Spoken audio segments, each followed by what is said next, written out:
talk a little bit about what does intention mean? How would you explain it to someone who's completely new to yoga? Um, so Jodi, let's start with you. So, what I think is interesting, and a lot of people, there's a lot of different terms that you hear in yoga class. So you mentioned the word intention, you mentioned mindfulness. I always say a lot when I teach, the word intention means nothing more than focus. Like it's a place for you to put your mind, so your mind isn't wandering off onto all the things that you have to do when you leave class or all the things that happen that week. It's just, an intention is a place for you to come back to and go, okay, strength, or just be here, just be like something, we say things to ourselves all the time in our mind, like the self-talk. So it's a way to calm the self-talk and put your mind on a focus point, whatever that focus point is. And Yes. again, so when you hear an instructor say something like set your intention, basically all they're saying to you is find a thought that's productive that you can pull yourself back to when your mind starts to go off into a million different places. So again, it might be something as simple as just saying inhale, exhale, inhale, like to yourself. Because otherwise, we all know how this is, you've been in yoga class and your mind has been completely somewhere else. And that really defeats the purpose of being in that space. Of course, being there physically and moving and breathing is good for you no matter what, but a huge part of yoga is teaching you how to be present, because being in the moment, that mindfulness, that intention. Mindfulness is basically a fancy way of saying be physically, mentally, and emotionally where you are in that moment, not physically in one space and mentally and emotionally somewhere else. So being mindful, being aware of where you are, and then intention is that focus to bring you back to the moment when you start to wander off into all kinds of different places. So Very that well. would be my interpretation. Kelsey, what's yours? Yeah, I mean, Jodi just really nailed that. Extremely well said. Okay, then Only have- how would you tell someone what's a good way to start setting an intention? How would you tell someone to who's So, never gone to class before? how I usually try to explain it to my students and peers, like Jodi said, just go into a place. I always just say, close your eyes, breathe, think about what brought you here today, and try to bring some aspect of something into your practice. And I'm like, that can be a verb, it can be an action, it can be a noun. I'm like, you can practice for your dog or your mom or anyone right now. You can practice strength, power, serenity, stillness. You can practice like literally anything, just trying to bring in some sort of feeling to your practice. And I get kind of spiritual, hippy dippy with it. I'm like, close your eyes, whatever you want to bring into. Say if I want to bring in stillness, like I just want to be still, I want to move slow, I'm like, bring that stillness into your aura, breathe that in, feel what that feels like, inhale and exhale that in, and like keep that with you the whole time. So that's how I like to interpret it, just putting a real feeling to it instead of just being like, okay, I'm going to get strong tonight. Because it's more than that. It's like, what kind of strength do you want to bring into it? And it's also with intention. Oh, Kelsey just dropped out. I'm sure she'll come back. Jodi, you still there? Sorry. Yep, I'm here. There she is. Woo, she's back. I'm big now. So with mindfulness is, now I lost my train of thought. So how would you describe to someone, what does awareness mean? When you say, bring awareness into your practice or have awareness tonight, what do you mean when you say that to your students? I mean, that just means being aware, just being in the present moment, really just being aware of yourself mentally, physically, and where you're at right now, just as a whole. So you need to be mindful of your body. I always like to mention, when you close your eyes, whatever position we're in to start off, that's usually something very just opening up the spine and breathing. Do a body scan. You have to be mindful and be aware of where your body is at today. as we all know, traveling through life and every day to day, your body's going to feel differently every single day. So you might be in a space where you're saying, my back is really hurting me today, or my right hip's really hurting me today, my neck hurts. You need to be mindful and aware that there's an issue there, and you don't want to make it worse. So there's going to be aspects of your body, every single practice is always going to be different, that you're going to want to pull away from and not be as intense with. And there's going to be other days that you're like, man, I just want to open up my hips, and you're going to put extra intention into opening up your hips. But here, listen, here's what I think is interesting when you're saying that. So, and I think it's good to bring this up, because it's like you have to be so present in your body to even know that, right? Yeah. So, and that goes back to your mind and mentally, physically, like being so in what you're doing and not off somewhere else. Because you're right, Kelsey, it's like if you aren't there, you're going to hurt yourself potentially. So you have to mentally, emotionally, physically be right there. So if it's almost as intense as being like, okay, inhale, arms up, exhale, like you have to be right there to even know what pain is in your body, to know where to put your intention. Yes, and it's just every moment to moment. So I always, when I'm talking to friends and family who've never done yoga before, and say, even if they have, like a couple people have been like, I go there and it's so hard, I have no idea what's going on, and they move too fast. So that's why we talked about before, go to an intro class and just take it one step at a time, take it just one step at a time. And that's so true. Take it one step at a time. Mm-hmm. I think when I have people that come to my yoga class, I try to keep like a minimal with the terminology, because I have to remember that a lot of people, they know what the English dictionary term for mindfulness, awareness, and intention is. And it's something completely different and on a different level with yoga. So I try to say, what do you want to achieve? What is something that you want to happen? And I open it up in that sense to them. And then at the beginning of class and at the end of class, I bring it back. Okay, remember what we were thinking about, or that one thing you wanted to achieve. That's your intention. That's what your intention would be. And so at the beginning of class, I also do like the body scan, like Kelsey said. What hurts? What feels good? So I make them become aware of what in your body is feeling like awesome, like, oh, my knee feels great, it usually hurts, I feel awesome today. Okay, notice what doesn't feel good, because you have to notice what doesn't feel good so you can keep those parts safe. So when I do that, then at the end of the class, I bring it back. I said, so if you remember to keep that, hip or that knee or that ankle safe during class because it wasn't feeling so well, you practice mindfulness tonight in your practice and with your body.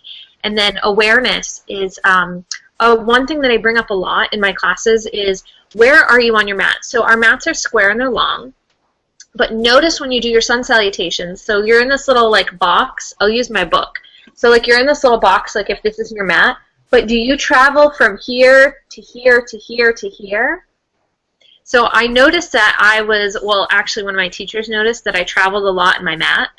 Even though I was on my mat, I would move side to side, and I wasn't aware that I was doing it. So I actually bought a skinnier mat, a smaller mat, so that I can't travel from side to side. So I'm really aware of how I'm moving my body, because I'm not just doing this pose to get to the front to the back. And while I'm going to the front to the back, I'm going a little to the left, a little to the right, a little to the center, and I'm not being mindful or aware of where my body is going. So I started to practice on smaller, skinnier mats, and I realized that now I stay in my little space. And so by doing that, I'm keeping my alignment good, and I'm keeping my posture safe for me. I'm not like, oh, I got to the front of my mat, I'm good. But I may have not gotten there safely. So I always like to point out to students, be aware of how you're traveling on your mat. Be aware of where you're going and how you're getting to the front and how you're getting to the back. And are you moving in a safe manner? And so when I talk about intention, beginning of class, I don't say it's your intention. Same thing with mindfulness, same thing with awareness. And then at the end of class, I always try to wrap it up to be like, Okay, now you did practice intention, now you did practice mindfulness, and now you did practice awareness. And then it's always kind of that, look I get at the end. They're like, I did? Like, oh, wow, I did that.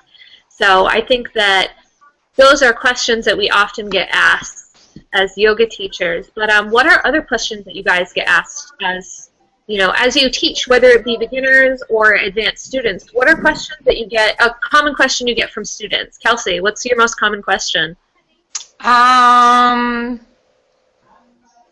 Where's the bathroom? Socks on or off. There's usually lots, like what Jodi already mentioned, should I have water? Are you going to lock the door? I'm like, yep, all belongings are going to be locked. That's usually for every studio. What kind of questions do you get from your students? Like people who have already practiced. What's your most common question from your students that have practiced with you? My students don't really ask me a lot of questions, to be honest. I always ask for feedback. The only thing they really say to me is like, you need to sing more.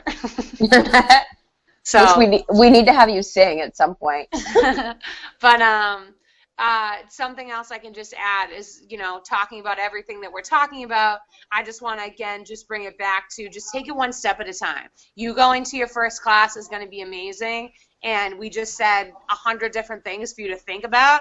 So I don't want you to go to your mat and be like, okay, I need to think about all these things and awareness and attention and mindfulness and my body and my thoughts and where are they, and just go on that thing. Just be like, okay, I showed up. And just take it one step at a time. Listen to your instructor.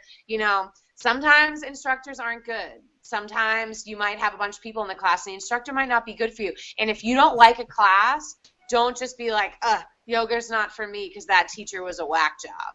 Try another one, because we've all been to plenty of classes that we're like, is this a real teacher right now? Well, and I think that brings up a good point. It's like every instructor has their own style. Every instructor is going to be different, and certain people are going to resonate with certain instructors. Yes. So it's like I know for me, I have my favorite teachers, and what I mean by that, those are the ones that you connect with on some level. So Kelsey, I think that's a great piece of advice. It's like, don't just go to one class, and if you didn't connect with the instructor, be like, oh, I hated yoga, it was terrible, I'm never going back.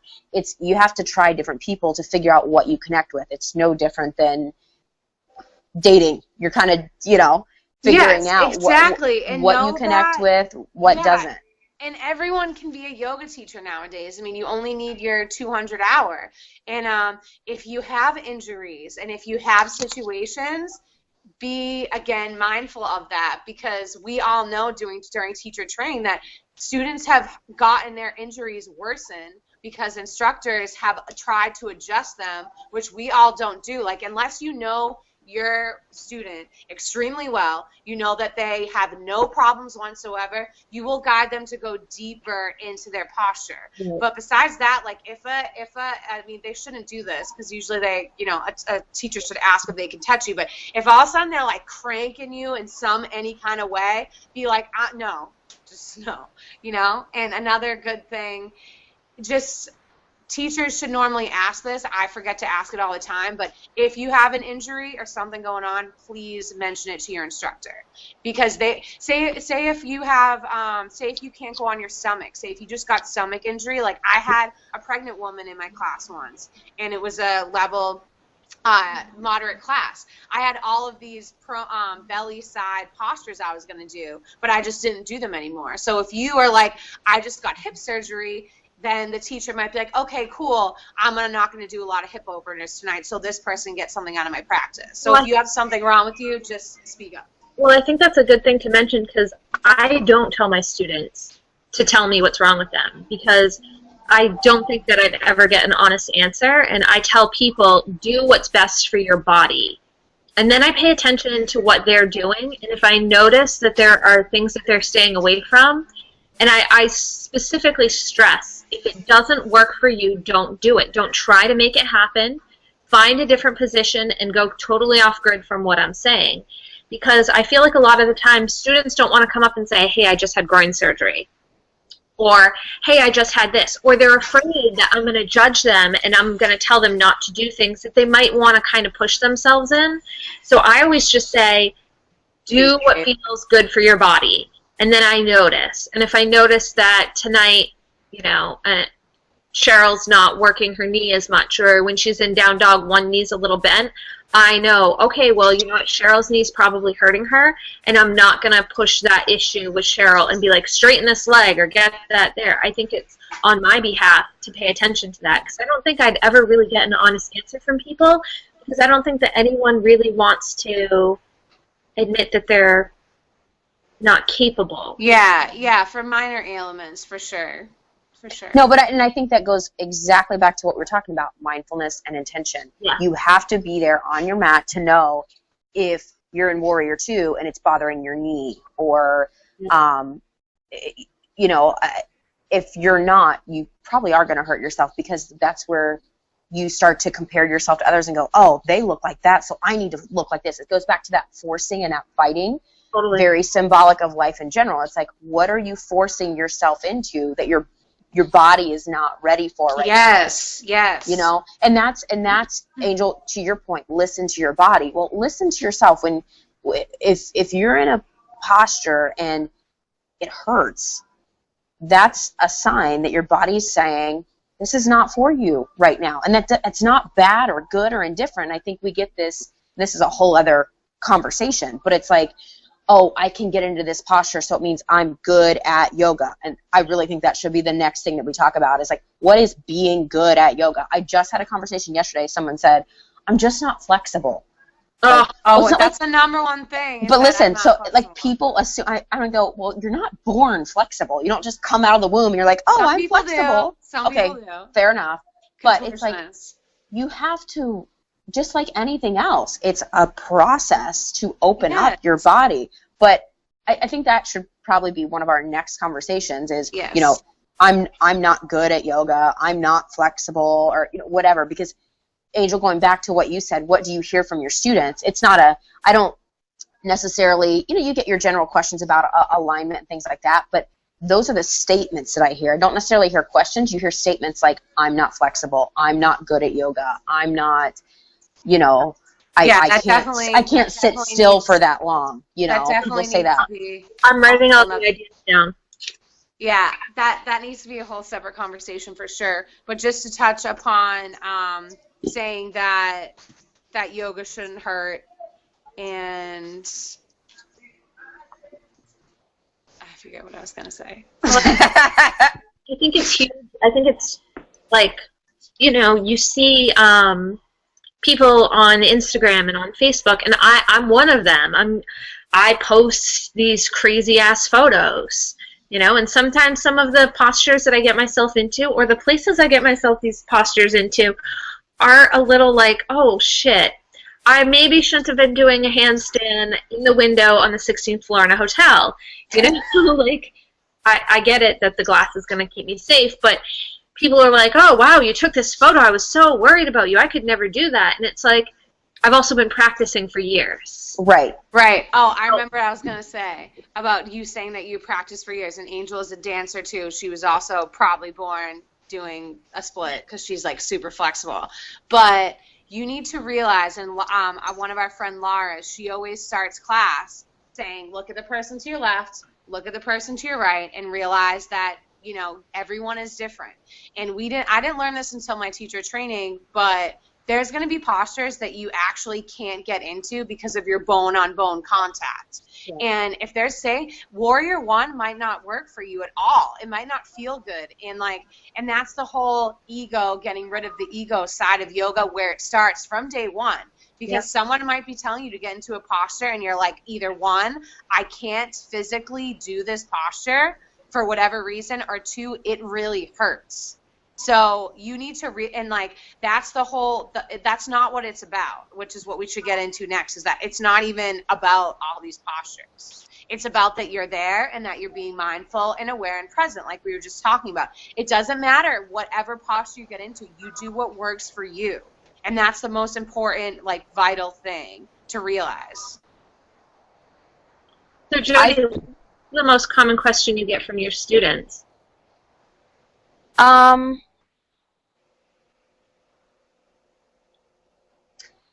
mean, I think the questions vary, but I would say the theme is around things that have to do with alignment specifically. Usually, I talk a lot about alignment with the knees, and like, for example, Warrior 1, Warrior 2, I tend to just focus a lot on those areas because that's where you can tend to get most of your common injuries, like the knee leaning in and whatnot. So I think, again, the type of question is different usually after class, but it centers around, now show me that pose again and tell me exactly what I'm looking for so that I don't hurt myself. So that kind of awareness, if you can create that in the classroom to get people thinking, okay, from a safety perspective, not it should look like this, but like from keeping you safe so that you can continue doing yoga, it's centered around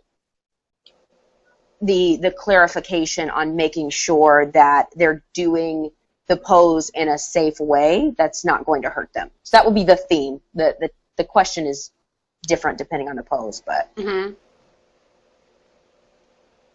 here comes, What? I was just getting ready to say, here comes our chief technology officer with her phone out doing something. Yeah. I was taking a Snapchat. I was like, all right, let me get a little Snapchat of everyone. We need to do a screen. I need to screenshot this. Yeah. Do a little screenshot. I was like, I always forget what I'm gonna say, and then I remember. That video from us the other night. Oh my God. Me up. The bug. Racks me up. The bug. I can't get over it. The bug that didn't exist. Apparently you do. So, I showed David the video. Mm-hmm. I was like, I was keeping really calm in front of them, trying not to lose my shit. And he's like, I'm surprised how calm you were, because like normally I like completely lose my shit with bugs. Like my clothes are usually right off. Gosh. I used to get so freaked out by bees buzzing in my ear. Like that buzz, I would literally like running around like hallucinating, like shivering, like freaking out, like inside out for like 5 minutes when I was younger, because I had, which is, you never think I did, but I had like OCD like bad when I was younger. So like something buzzing in my ear just like messed up like my whole being for 5 minutes. The best part of the video was Kelsey at the end being like, and I'm not afraid of bugs. I'm not now. So awesome. Now I'm like that in person, and everyone's like, shut up. If I'm like, wait, don't kill it, bring it outside. Wow. But How long are you in Key West, Jodi? I come back Monday. Yeah. So something that I wanted to touch base upon with yoga and obviously yoga, but everything that we're talking about mindfulness, awareness, being safe and stuff, is that I guess I'm talking to people that are active, because if you're not active, you're not going to know what I'm talking about. But say people that go to the gym, that lift weights, that do Pilates, any of those things, this will be a whole other conversation about how yoga can incorporate to literally everything in life. But if you use your body in any way physically, you can bring aspects of that to yoga. If you already know how to engage your core, if you know about the knee alignment for lifting weights, the inhale and the exhale, there's a lot of things that you can bring into yoga. And again, I'm talking to the people that are already active right now. Just a side note that just as much as the people that aren't doing yoga, I think that all of these people really need to start doing yoga, especially if you are active already. If you are lifting weights and you want to get yoked up, that's great, but you need to breathe and send oxygen to those muscles so they can shape and form the way that you want them to. So yoga is really great for that. I don't know, I just want to say that. That's a whole other topic, too, Yes. is the breathing Yes. and oxygen. I mean, that's a whole other...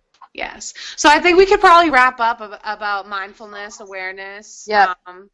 You know, any like want to just say last like conclusion for all of us about being mindful, intention, like what I think a yoga class. I think we need to like summarize. So it's like, here's the takeaway. Yes. Like 1, be proud that you showed up. Yes.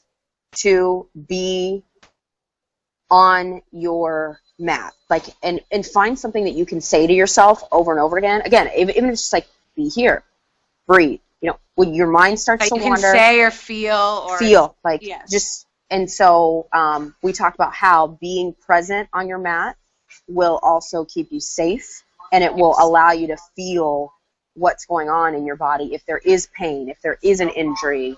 So the importance of being able to be safe.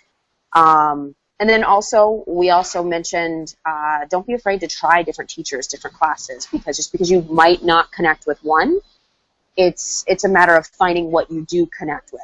And it's common that you might have to go to a couple different classes, experience a couple different teachers to figure out what works for you. In different studios. In different studios. Yeah, that's a great point. You might go to a studio and I always talk about energy and the vibe, you know, your gut. Like, trust that. If you go to a studio and you're like, it's all right, go to a different one, because you're going to find one you're like, yeah, there's something there that I connect to. Trust that. Follow that. Yes, exactly. Because no one wants anything to just be like, it's all right. I feel like the only thing that's acceptable with is like food. People will be like, it's pizza. Pizza's pizza, you know? But if you're making that huge step to start something new, which is always the hardest thing to do, I think that you should walk out being like, whoa, that was great. Or at least it was challenging. Like, there should be something, there should be some takeaway there. If you walk out and you're just like, then I would try another studio or another teacher. Yep. And what's so great is that everyone is approachable, whether it's students, maybe some students aren't, maybe some teachers aren't, but someone in that space that you are in is going to be approachable, and have a conversation with them. Be like, hey, do you try any other classes? You know, someone out of that group is going to be willing to have that conversation with you that can help you and guide you somewhere else. But at the time, I think it's important to realize that there are, like, and I've been there are yoga studios where no one is nice. And where the teachers are not approachable. Thank you so much. Really? Yeah. Bad. And they think like, oh, I'm just so good, and oh, well, you didn't practice under so and so, and we've all seen it with like, and it goes towards part of the human ego in every aspect. And I would say if you've experienced that, or you went to a studio that was like that, don't go back. Find another place, because yoga and the practice of yoga should be a very peaceful, non-judgmental, and non-like competition type thing. Like when I've walked into a studio, which I won't name, and everyone's wearing Lululemon, and everyone has the newest Lululemon mat, and they're all like, oh, I practice 6 days a week, I do this, I do that. I don't care. You know, I set up my mat in the back of the room, and then I watch them practice yoga, and I'm like, you're going to hurt yourself. You know, and I think that as a new student, and like obviously I'm a seasoned practitioner, but as a new student coming in, they might start paying attention to those things, because these people are, you know, they have such confidence. I'm so great, I'm the best. Like, that's not what yoga's about. So if you're catching... You need to write that down, because that needs to be a whole other conversation. Well, if you're catching that vibe at a studio, try another one, because that's not supposed to. Yes, because you know, every time we're saying that, I think people used to go, that's a whole other talk show. Yep. Seriously though, because exactly what, if Angel says from the get-go, if everyone's being, just walk out. Like, don't walk out of class, because that's rude, but you can if you want. If it's that bad and you feel that, like, no. But there should be someone there that you can talk to, that you can ask some questions about any of the questions we just mentioned. If it's a well-functioning, good-hearted, soulful studio that's there for the right reasons, then you should be able to ask any of the questions that we just talked about. And if you can't, then go to another studio. There's plenty of studios around. So are we wrapping today? We're wrapping today. So we'll send off our goodbyes. Check us out on www.theyogagirls.com, and also our Facebook. You can search for The Yoga Girls. And our YouTube channel is The Yoga Girls, which you can find that link in our website and on our Facebook. So live from Rhode Island. Bye, guys. Bye.